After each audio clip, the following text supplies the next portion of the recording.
Olá, sejam muito bem-vindos a mais um Fala Cientista. No programa de hoje, nós vamos acompanhar o trabalho do Grupo de Estudos Liminológicos do Semiárido, um grupo de pesquisadores que estuda a qualidade da água dos reservatórios do nosso estado.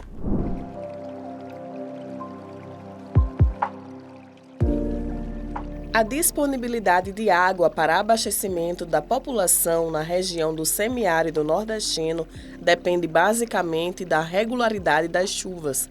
Mas os períodos de seca prolongada afetam não só no desabastecimento, mas também na qualidade da água dos reservatórios.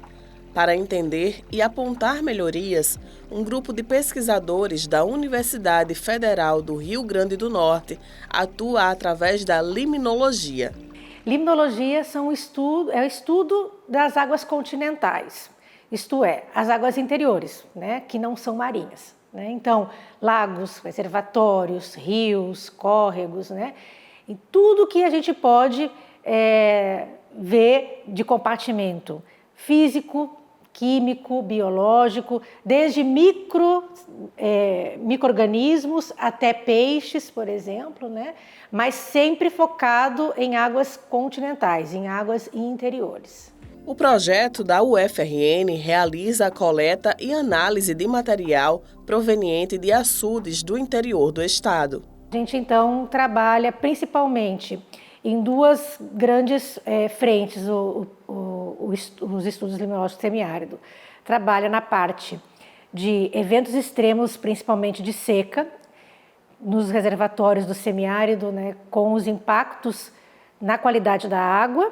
E a outra grande frente é a mitigação desses reservatórios, que ficam com a qualidade comprometida, isto é, trabalhando técnicas para poder melhorar essa qualidade da água. Desde 2010, a gente monitora reservatórios mensalmente na região do semiárido, mais precisamente na região do Seridó. Ao longo do tempo, a gente passou por uma seca prolongada, que foi muito reportada, de 2012 até 2019.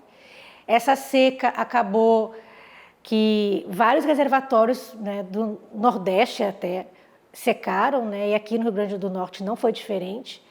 Dentro desses 5 que nós monitorávamos, somente Boqueirão não secou, todos os outros secaram completamente. E aí, quando voltou as chuvas, as águas, a gente focou em 3 reservatórios que hoje a gente continua trabalhando mensalmente, que é Dourado, Boqueirão e Gargalheiras.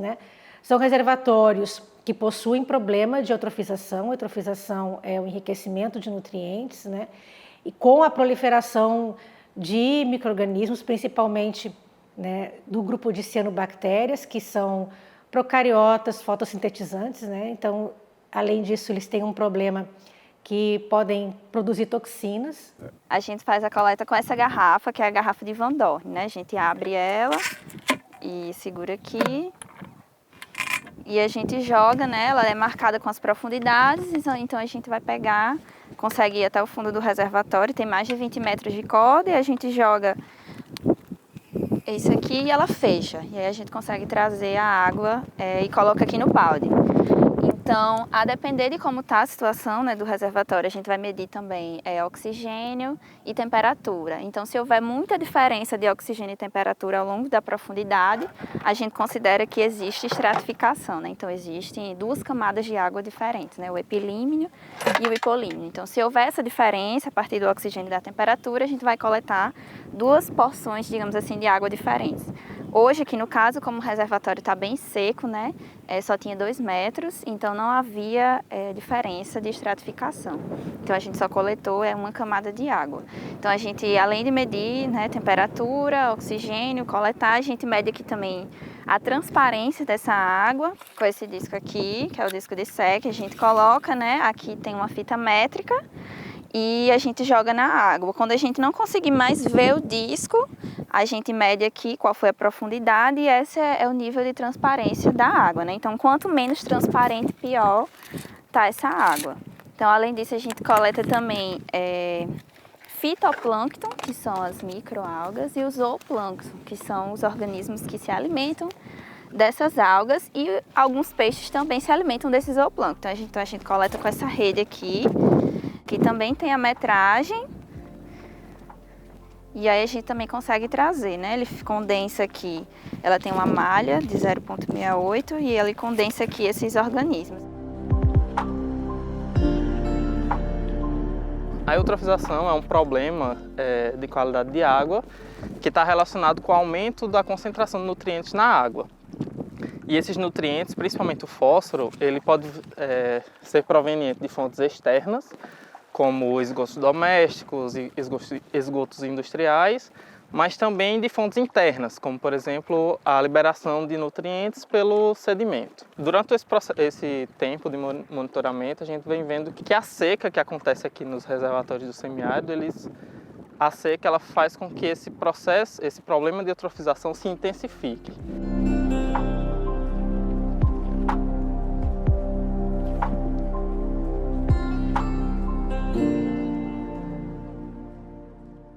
E o que é que a gente, de maneira geral, a gente vê, né? O quão forte aqui no semiárido a seca influencia essa qualidade da água.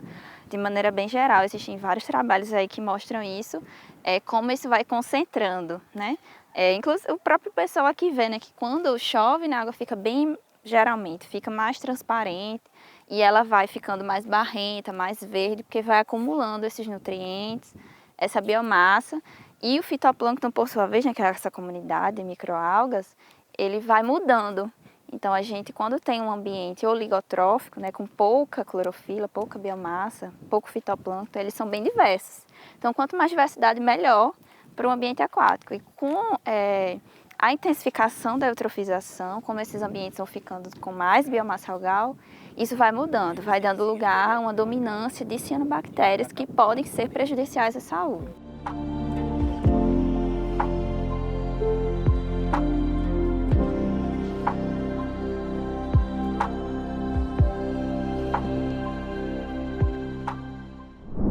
E agora é aquele momento em que as nossas repórteres vão às ruas para tirar as dúvidas dos nossos telespectadores. O monitoramento da água nos reservatórios é fundamental para garantir a segurança hídrica das populações que residem no semiárido e dependem desses reservatórios para abastecimento.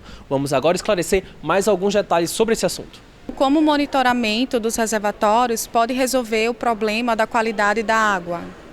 Então, o monitoramento ele nos ajuda a entender o comportamento da qualidade da água ao longo do tempo e acaba subsidiando, né, medidas de gestão e manejo das águas de uma maneira mais eficiente e específica para cada ambiente, pois através desse monitoramento a gente consegue identificar os pontos mais críticos de qualidade da água, que também acabam afetando a disponibilidade hídrica desses ambientes, né, que são utilizados pelas diversas demandas e também para o ecossistema, né, para o bem-estar do ecossistema.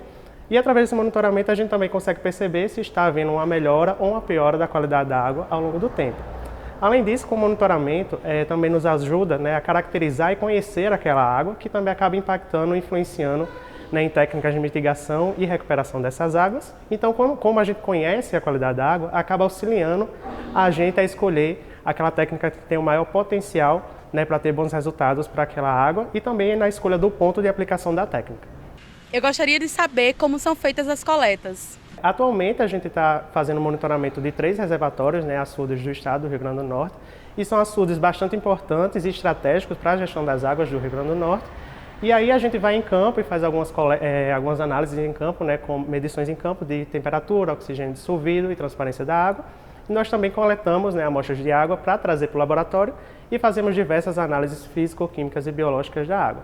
E aí, para isso, a gente conta com o apoio, né, de pescadores da região que nos auxiliam, né, a levar a gente dentro do açude, né, com a canoa e também, né, através de conversas, porque a gente considera essencial também conhecer, né, a cultura, né, e como a comunidade, né, ela depende daquela água.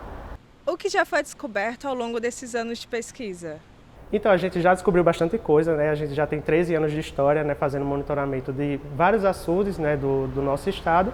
E a gente tem conseguido, né, identificar esse comportamento da qualidade da água. A gente também tem conseguido identificar possíveis fontes de poluição para esses ambientes, né, através de análise de uso e ocupação do solo. Então a gente conseguiu identificar onde tem agricultura, onde tem pecuária, que pode estar contribuindo para a degradação da qualidade da água. Além disso, a gente também tem quantificado as cargas internas do reservatório, né, dos açudes, que também tem um papel importantíssimo né, para manutenção dessa deterioração da qualidade da água, né? Então as cargas internas do reservatório também potencializam a degradação da qualidade da água. E aí recentemente a gente passou por um período de seca prolongada, né, que se iniciou em 2012 e terminou em 2018, e a gente também conseguiu identificar, né, uma gradativa degradação da qualidade da água decorrente dos efeitos dessa seca, e até hoje a gente consegue, né, sentir ainda os efeitos dessa seca, já que as águas, né, a qualidade da água ainda não melhorou, mesmo após a chegada das chuvas. E aí, com vista nesse monitoramento, em mãos de saber a situação da qualidade da água, a gente também tem investido, né, esforço e pesquisa na testagem, né, de algumas técnicas de mitigação, principalmente técnicas químicas, onde a gente está testando experimentalmente, né, coagulantes orgânicos naturais para a recuperação dessa água. Essas informações são passadas para os órgãos competentes? Então, nós como grupo, a gente entende que essa relação entre a universidade e os órgãos competentes é extremamente importante, então a gente tem tentado trazer eles mais para próximo da gente, né? Então a gente já realizou workshops, a gente já realizou reuniões com os principais órgãos competentes, né? Órgãos e companhias competentes, como a CAERN, o IGARNE, a SEMAR e o IDEMA. E agora, em agosto, a gente vai realizar um evento chamado Elisa 13 anos, onde nós iremos falar, né, sobre o que tem sido feito até hoje, e a gente pretende chamar os principais órgãos gestores, né, os principais gestores, para perto da gente e a gente compartilhar essas informações do que a gente tem encontrado até agora.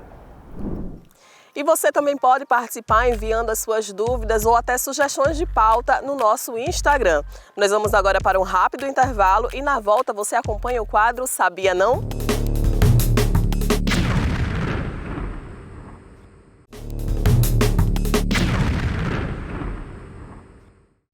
Aposto que você já ouviu falar em reciclagem. E se eu falar em reciclagem de água? Estranho, né? Vou melhorar. Reuso da água, sacou? Você sabia que a reutilização da água pode servir para fins não potáveis e que uma lei foi sancionada aqui no Rio Grande do Norte sobre o assunto? Sabia não? Você está andando na sua rua e de imediato já sente aquele odor insuportável de esgoto jorrando água. Não dá nem tempo de pensar que ela pode ser tratada e reaproveitada, né? Pois bem, a Lei de Reuso de Águas para Fins Não Potáveis nos faz pensar diferente disso. Aquela água suja lá que às vezes a gente subestima, ela pode passar pelo processo de recuperação e tratamento e servir em seguida, por exemplo, para irrigação nos centros urbanos e em áreas com baixa disponibilidade de água. Com a crescente demanda de recursos hídricos cada vez mais, juntamente com as diversas crises, crise hídrica, climática, ambiental, torna-se necessária a garantia dessa alternativa para o uso da água. Por isso, a Lei 11.332 de 2022 estabelece essa política de reutilização. E ela não só traz benefícios ao meio ambiente e ao desenvolvimento sustentável não, viu? O quê? Não acredito. Ela vai dar um descontinho na cobrança pelo uso de recursos hídricos equivalente à quantidade de água reutilizada a partir dos sistemas de reuso que os usuários adotarem. Tá passada? Quer mais o quê? Bom pra tu e pro lugar em que tu vive. Depois dessa eu vou finalizar esse episódio que eu tive o prazer de compartilhar essa curiosidade com você. Até mais! O quadro Sabia Não também está disponível nas nossas redes sociais. Aproveita e já acompanha no Instagram. No programa de hoje, nós conhecemos o trabalho de um grupo de pesquisadores da UFRN que faz o monitoramento da qualidade das águas nos reservatórios do Rio Grande do Norte, o grupo Elisa. Nosso programa chega ao fim, mas próxima semana tem mais. Um grande abraço e até lá!